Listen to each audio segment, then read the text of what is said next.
So if we can start off by talking about the fact that, we have been reading reports that this summer, the approaching summer, is going to be one of the worst that Bengaluru in the state of Karnataka is going to be experiencing. And we all know that really means water scarcity and water crisis. And in the Niti Aayog report, our city stands at the number 4th position when we're discussing about water scarcity. If we can begin by talking about what is awaiting our city. Well, we need not panic too much. There is a crisis. We need to take steps to make sure that we handle it better. We need to make sure that water is available to all, especially in pockets of the city where the groundwater tables have fallen.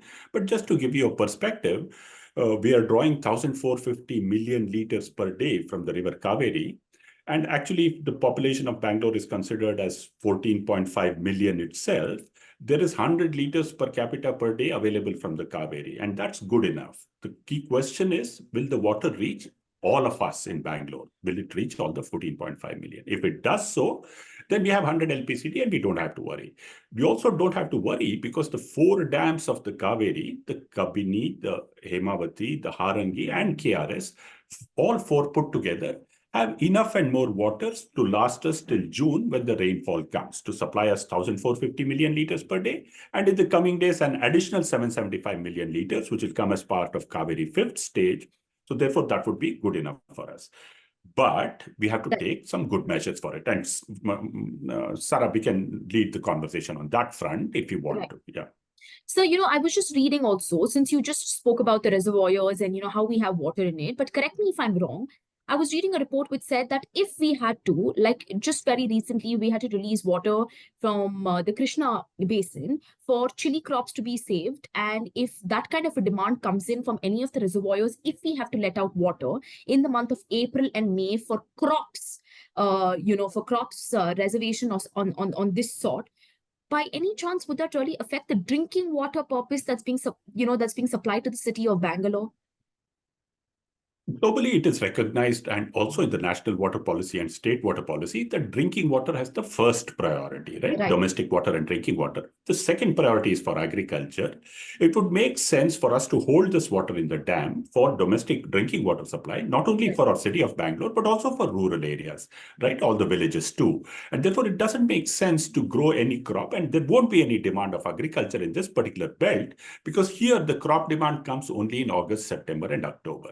Sugarcane and paddy require this water in August, September, and October, unlike the chili crop, which is a summer crop, which is there in the Krishna basin. That kind of a demand will not come in Bangalore. It will not come in Bangalore. So, our Deputy Chief Minister D.K. Shivkumar very recently said that 20% of the city gets its water from tankers. We have been forced to rely on tankers. And because the demand for tankers is going up, the prices are exorbitant. Residents are complaining about these prices going up to 1,500 to 1,700. And they said that with the increasing demand, the tanker mafia is also spreading its tentacles around the city. If you can tell us, is there an issue of supplying Cauvery water at the moment to the city, and why so? So, as you rightly pointed out, and as the Honorable Deputy Chief Minister pointed out, these 20% who demand or put a demand on groundwater and therefore are dependent on tanker water do so because the network has not reached them. The Cauvery network has not reached them. If the Cauvery network reaches them, then they will have some water for their requirements, right? Therefore, the issue is not of an ecological resource availability, it's one of distributive availability. Our focus should be to get universal connection, make sure that the Cauvery connections reaches everybody. We are going to give more connections as part of the Cauvery 5th phase, but the impediment there is the high connection cost. We must realize that water connection is not just a physical barrier of the pipe not reaching it, but also a financial barrier of people not being able to afford the price to get the connection. We should do something about that quickly, make sure that the money is paid in installments or it's recovered over a longer time, and that people get connected to the Cauvery water so that the dependence on tankers reduces.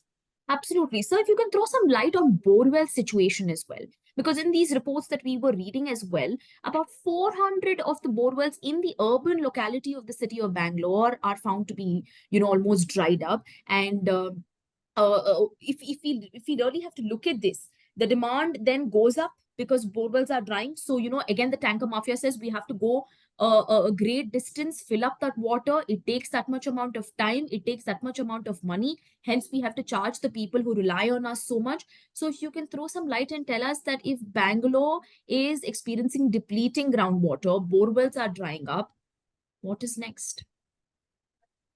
So, Sarah, I would refrain from using the word tanker mafia as a Okay. blanket term, right? Okay. There are some who cartelize and charge a heavy price, but it's also clearly an issue that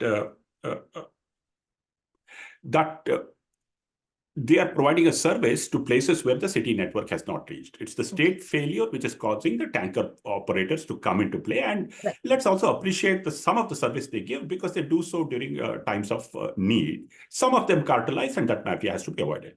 Be that as it may. What we need to understand is that in the heart of the city where there is pipe network, the groundwater Right. tables are actually very stable and are at low levels. For example, in Cubbon Park, the groundwater table is at 10 feet. It's in the periphery of the city where the Cauvery network has not reached, where the groundwater has plummeted. So we have this conundrum with groundwater that there's a mound in the city center and a valley in the periphery. How do we equalize it is the challenge. And that equalization can happen when the network expands and Right. even groundwater is used as a supplement to the Cauvery water to augment the water requirements. Currently, we are not focusing on using groundwater and distributing groundwater systematically. That is what the BWSSB needs to do very quickly. The next question that you will ask me is, where will the groundwater come when the groundwater table is collapsing? We need to protect all our tanks and lakes, which are especially that in the periphery. We need to take a quick and rapid job of protecting those tanks and then filling that up with high quality treated wastewater. Our sewage treatment plants in Bangalore now are capable of delivering actually potable water from some of the STPs, tertiary treated water, which is good enough to drink. But if we push it into the lakes through a wetland, allow the lakes to fill up, allow the lakes to infiltrate into the ground, into the aquifer, the earth will then do further filtering. We can set up a small water treatment plant, then connect it to the network so that the groundwater table rises as well as water supply distribution is done. This is completely possible. There's an example already in Jakkur Lake and in Devanhalli town. We need to replicate these experiments very quickly, and it can be done so very quickly. So, my next question is, when I was reading reports on some of the areas, like what comes to my mind is RR Nagar, Madhevpura, and, Hormavu, residents over there are complaining that the government is somewhere focusing on new areas and new layouts to put these underground pipe connection to give them the Cauvery water. And they say that as a result of which, what's happening is existing areas like us, which have dwellings of more than, several, they're saying that 40,000 residential buildings and such, we somewhere or the other are suffering as a result of it. So, sir, do you think that with more and more areas coming up over there, the existing ones in Bengaluru are somehow getting hit? Yeah, so there is a challenge, and it's not a challenge which can be easily addressed. What is happening is, on the one hand, the BWSSB is working very hard to reduce what is called unaccounted for water. It's plugging the leaks in the system. It has brought it down from something as high as 48 to 52% to as low as 27% now. So there's a job done in reducing the leakages, which can provide more water to Hormavu and these mid areas. The challenge here is that plots which had one building or two buildings on a 60-40 site now have 10 or 12 flats, right? So there's an increasing densification in these areas, which the old pipes are not capable of connecting. So we will need a revamp of the distribution system, for which there are monies needed.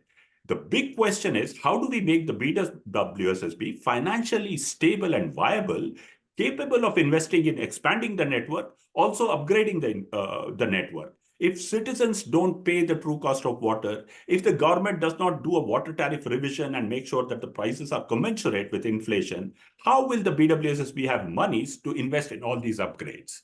So it's a complex question. It is a complex question. But who answers for the slums and those part of the cities, who, like you said, who can't really afford this, right? Even if like I just read that the BWSSB in 2017, I was reading, supplied about 10,000 liters to 103 slums.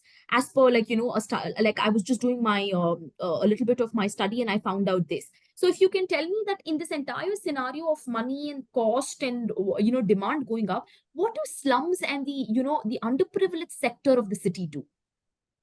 So there is also something called a pro-poor policy, which is embedded in the BWSSB. The pro-poor policy says that houses up to 150 square feet in plinth area should get a free connection.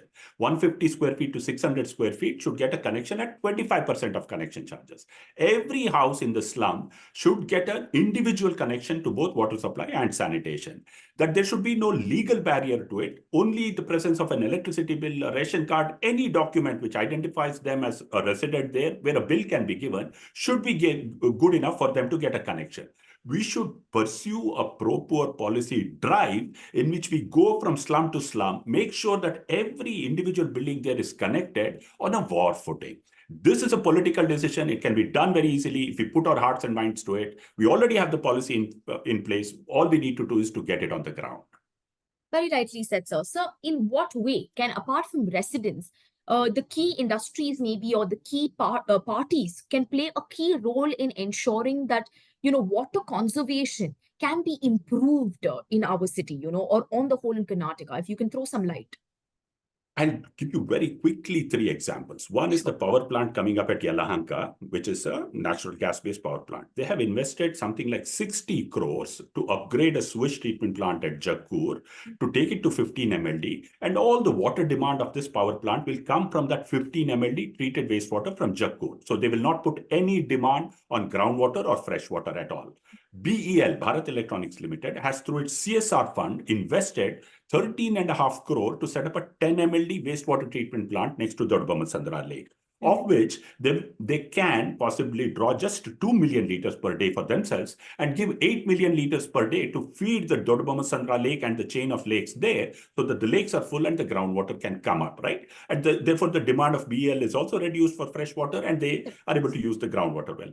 Third is what was then called the wheel and axle plant, or what is now called the rail wheel factory, which have done extensive rainwater harvesting and rejuvenation of their shallow aquifer and open wells, and therefore now get 3 lakh liters of water from their open wells, not bore wells, open wells, and are able to disconnect themselves from the BWSSB supply. There are many such examples. We should need to follow a system of A, harvesting rainwater, B, demand management through metering, and 3, reuse of treated wastewater to supplement our non-potable requirements so that we overcome this crisis. And these examples are there in the heart of the city itself. We need to replicate it.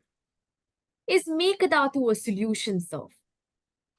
Time and again, we've had Mekadatu come up in all our conversations. Deputy CM also himself said that, somewhere or the other, once Mekadatu comes into the picture, we will have better days. Do you feel so? See, with Mekadatu, it's not just a question of water for Bangalore, but also a question of what we do to the forest that we have. The Cauvery Wildlife Sanctuary is Karnataka's pride, right? The forest there is the Gandhadagudi of Dr. Rajkumar singing about Gandhadagudi.